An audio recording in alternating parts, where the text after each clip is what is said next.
Hola a todos y bienvenidos a un nuevo viaje por la historia. Hoy nos embarcaremos en una aventura épica para descubrir los secretos de uno de los imperios más fascinantes y poderosos de la América precolombina, el Imperio Inca. ¿Están listos? Pues vamos allá. Imaginen que viajamos en el tiempo y aterrizamos en los majestuosos Andes de Sudamérica, en el corazón de lo que hoy conocemos como Perú Anaquí, en un paisaje de montañas imponentes y valles fértiles, es donde nuestra historia comienza. Antes de que los incas dominaran este vasto territorio, la región estaba habitada por diversas culturas avanzadas, como los Chavín, los Moche, los Nazca y los Tiahuanaco, quienes dejaron un legado cultural y tecnológico impresionante. Ellos fueron los cimientos sobre los que se construiría el futuro imperio. La leyenda nos cuenta una historia de origen mítica y hermosa. Se dice que el dios Sol,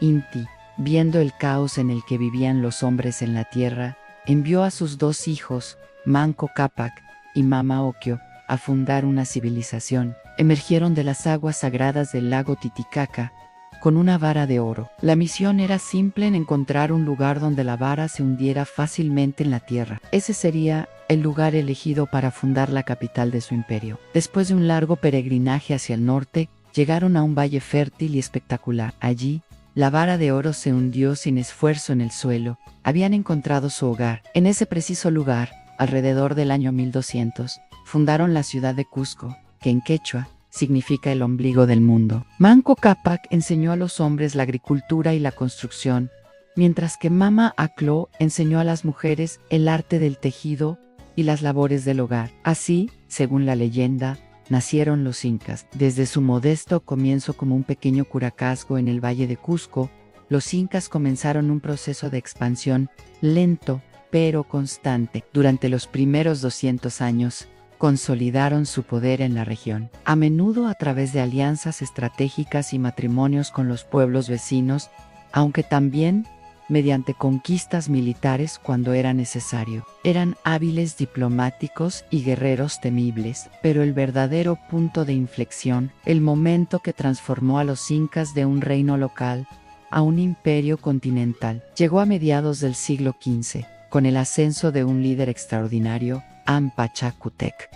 Su nombre significa el que transforma la tierra. Y vaya que hizo honor a su nombre. Pachacútec no solo fue un genio militar que expandió las fronteras del imperio de manera exponencial, conquistando vastos territorios desde el sur de la actual Colombia hasta el centro de Chile y Argentina. También fue un visionario organizador y constructor. Bajo su liderazgo, Cusco fue rediseñada y reconstruida para convertirse en una capital imperial monumental, con templos impresionantes como el Coricancha, el Templo del Sol recubierto en oro, y la fortaleza de Sacsayhuamán, cuyas piedras gigantescas aún nos dejan sin aliento. Pachacútec estableció la estructura administrativa que haría funcionar al imperio. Dividió el territorio en 4 grandes regiones, o suyos, que juntas formaban el Tahuantinsuyo, las 4 partes del mundo. La sociedad inca era increíblemente organizada. A la cabeza de todo estaba el Sapa Inca,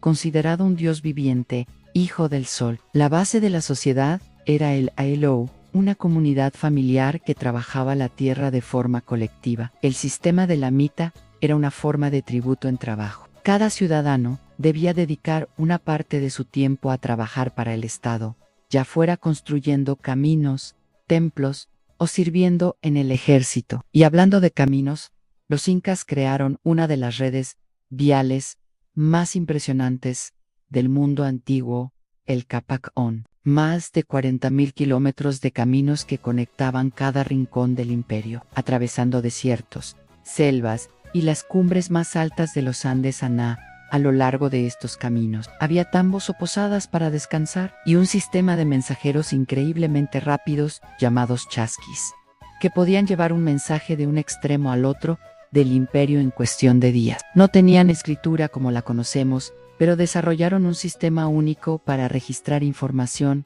en los cuaipes. Eran complejos conjuntos de cuerdas anudadas de diferentes colores y tamaños. Los Quipucamayos CS eran los expertos que sabían crear e interpretar estos cuaipas, llevando la contabilidad, el censo de la población y hasta registros históricos. Un verdadero ordenador de cuerdas. La agricultura era la base de su economía y eran maestros en adaptarse a su entorno. Construyeron terrazas agrícolas o andenes en las laderas de las montañas, creando microclimas para cultivar una variedad asombrosa de productos como la papa, el maíz y la quinoa. También desarrollaron sistemas de irrigación sofisticados que llevaban agua a donde más se necesitaba. El imperio alcanzó su máximo esplendor bajo los sucesores de Pachacútec, Túpac Yupanqui y Huayna Cápac.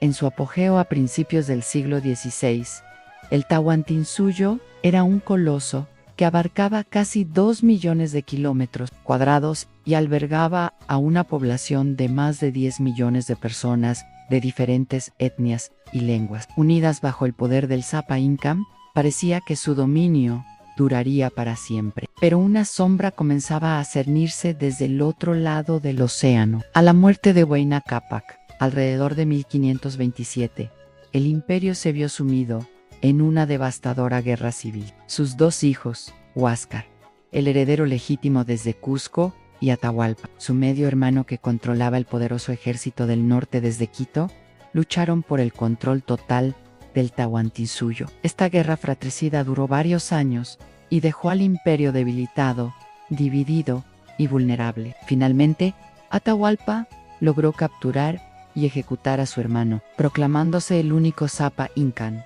Y fue en este preciso momento de debilidad y división, cuando un pequeño grupo de hombres extraños desembarcó en la costa norte de Perú. Eran los conquistadores españoles, liderados por Francisco Pizarro. Contaban con una ventaja tecnológica abrumadora: armas de fuego, armaduras de acero y sobre todo caballos, animales que los incas nunca habían visto y que les causaban pánico. Pizarro, con una audacia increíble, organizó un encuentro con Atahualpa en la ciudad de Cajamarca. Atahualpa, confiado en su superioridad numérica de miles de guerreros, acudió a la plaza con una comitiva desarmada. Fue una trampa mortal. En un ataque sorpresa, los españoles masacraron a la nobleza inca y capturaron al emperador. Atahualpa ofreció un rescate legendario para conseguir su libertad al llenar una habitación de oro y 2 de plata. Durante meses, el oro y la plata fluyeron desde todos los rincones del imperio para cumplir con el pago. Pero una vez que el rescate fue entregado, los españoles, temiendo un levantamiento, lo traicionaron. Acusaron a Atahualpa de varios cargos, incluyendo la muerte de su hermano Huáscar, y lo ejecutaron en 1533. La muerte del Sapa Inca, la cabeza divina del imperio, fue un golpe devastador. El Tahuantinsuyo, sin su líder, quedó descabezado y en caos. Aunque hubo valientes intentos de resistencia por parte de nuevos líderes incas, como Manco Inca, que llegó a sitiar Cusco, la superioridad militar española y las alianzas que forjaron con pueblos descontentos con el dominio inca, terminaron por imponerse. En las décadas siguientes, los españoles consolidaron su control, saquearon las riquezas del imperio, impusieron su religión y su sistema de gobierno, y fundaron nuevas ciudades, como Lima, el último bastión de la resistencia inca, en Vilcabamba. Cayó, finalmente, en 1572, con la captura y ejecución de Tupac Amaru. El glorioso imperio de los incas había llegado a su fin. Sin embargo, su legado no desapareció. Vive hoy en día en los millones de descendientes que hablan quechua, en las tradiciones que perduran, en las imponentes ruinas de Machu Picchu, Ollantaytambo y Sacsayhuamán que nos maravillan, y en el espíritu indomable de los pueblos andinos. La historia de los incas es una historia de ingenio, organización y poder, pero también una trágica lección sobre cómo incluso los imperios más grandes pueden caer. Espero que hayan disfrutado de este recorrido por la increíble historia del imperio inca. Es un relato que nos enseña muchísimo sobre la grandeza y la fragilidad de las civilizaciones. Si les ha gustado el video, no olviden darle a me gusta, compartirlo con sus amigos y por supuesto suscribirse al canal y activar la campanita para no perderse nuestras próximas aventuras históricas. Muchas gracias por acompañarnos y nos vemos en el próximo video.